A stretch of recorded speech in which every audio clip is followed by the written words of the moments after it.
Today we are talking about some pretty alarming news such as McDonald's E. coli outbreak, Trump becoming a president of the United States, Elon Musk says Neuralink will cost like an Apple Watch and be implanted by a robot in like 10 minutes, or Apple offering up to $1 million for hackers to find bugs. I will also appreciate if you hit the subscribe button, like the video and share your thoughts in the comments below. An E. coli outbreak linked to McDonald's Quarter Pounder burger has been spreading across multiple US states. People who have eaten these burgers are getting sick, and some have even ended up in the hospital. So let's dive into what's going on, what you need to know, and how to stay safe. What's happening with the Quarter Pounder? It all started on the October 22nd, 2024, when the first cases began popping up. Over 90 people have reported getting sick after eating McDonald's Quarter Pounders. This isn't just any sickness, it's E. coli, a bacteria that can cause some serious symptoms like stomach cramps, diarrhea, vomiting, and even fever. Most people, the symptoms will ease up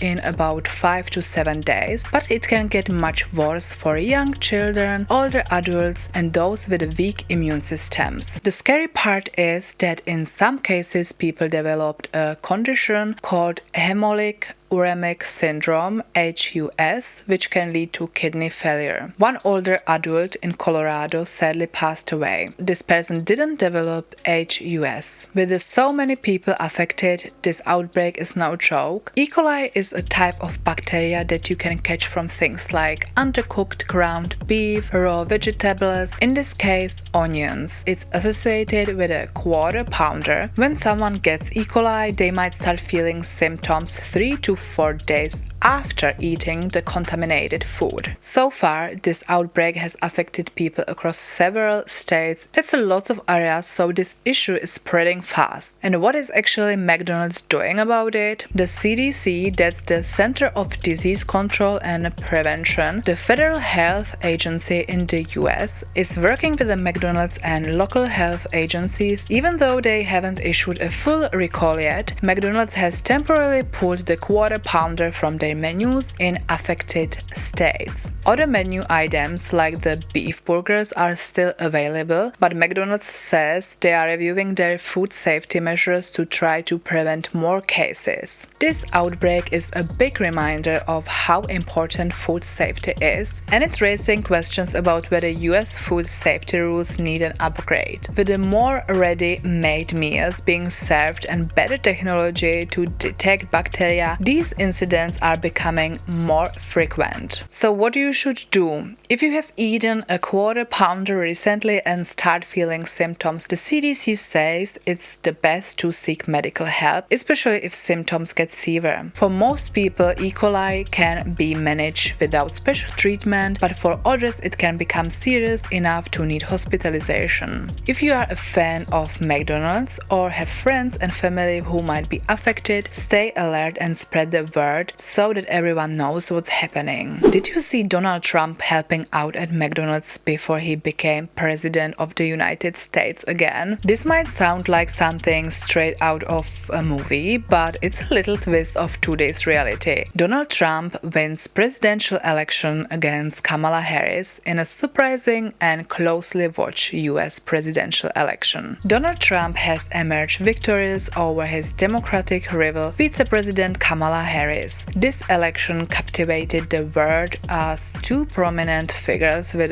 contrasting visions and approaches for the presidency. The campaign between Trump and Harris was intense, marked by many debates and rallies that saw millions of Americans supporting each side. Trump, representing the Republican Party, highlighted his previous administration's accomplishments, including economic growth and foreign policy decisions. I stand before you today as the only candidate who can rescue our economy. Do a real job for you. I'm going to work my ass off for you.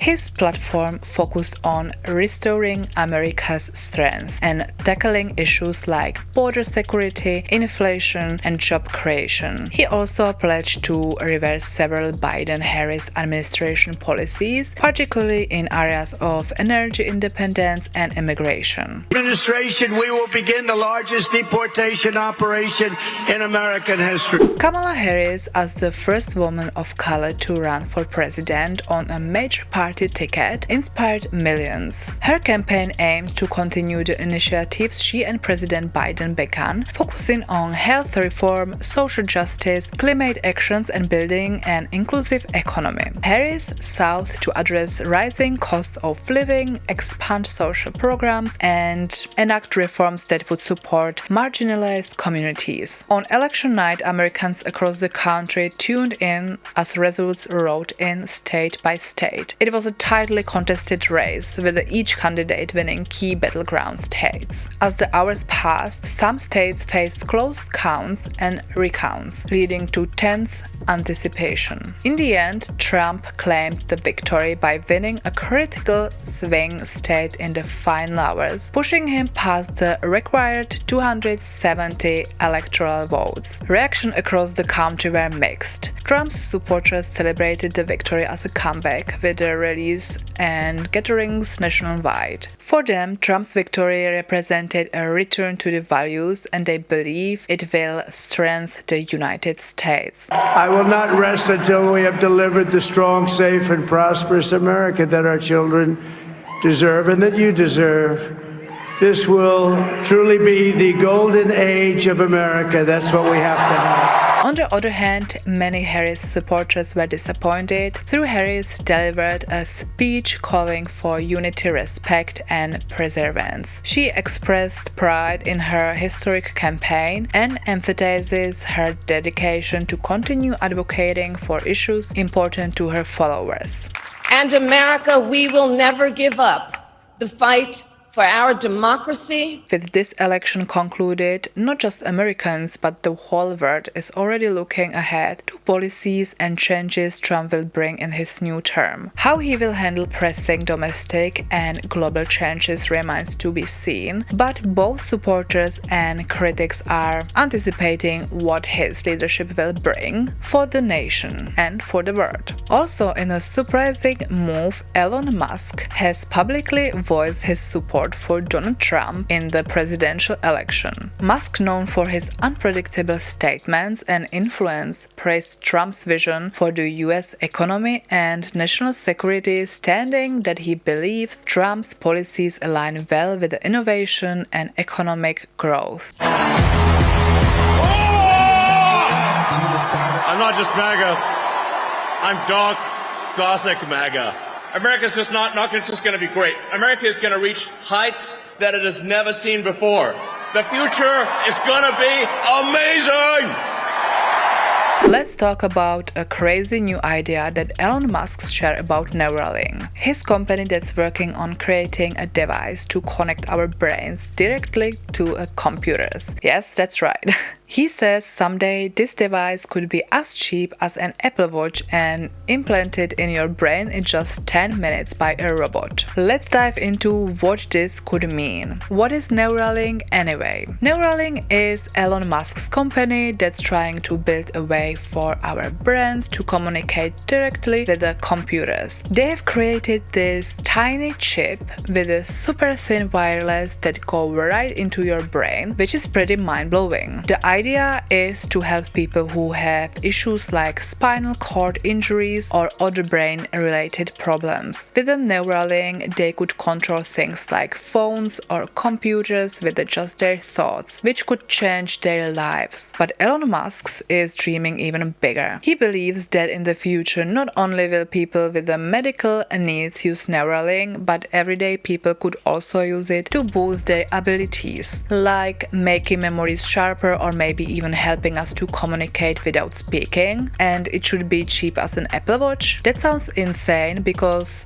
tech like this usually costs tens of thousands of dollars. But if Neuralink could really pull this off, it would make brain-computer tech available to regular people, not just patients with medical needs. This could open the door to all kinds of cool uses, like people learning faster, helping with the focus, or maybe even calming anxiety. To make it this affordable, Neuralink would need to produce these devices on a massive scale, using cheaper materials or faster, simpler manufacturing process. But Musk thinks it can be done. If this happens, imagine what could be possible. We could be living in a world where almost anyone could have a high-tech brain upgrade. Another wild thing that Musk mentioned is that the surgery to get this device implanted in your brain could take just like 10 minutes, and not just any doctor would do it. A robot would perform the entire operation. The special robot Neuralink is developing the design to handle super delicate tasks, so it can implant the chip in your brain without damaging anything. Think about it. 10 minutes in the doctor's office and you are walking out with a whole new set of abilities. Of course, it sounds amazing. No longer surgeries, hospital stays. It would be like getting a simple procedure done, which is incredible for people with disabilities who are hoping for more independence. But let's also talk about potential concerns. This all sounds super futuristic and exciting, but we have got to remember this kind of tech has a big potential for consequences too. First, there is the question of security. If your brain can communicate with a computer, could someone hack into that? We don't know that yet. And if this tech becomes popular, what happens if people start using it for things like memory enhancement or intelligence boosting? Would it create an unfair advantage or even a divide between those who have the device and those who don't? And then there is privacy. When a computer is connected to our brain, what happens with our personal data? Could it be used to track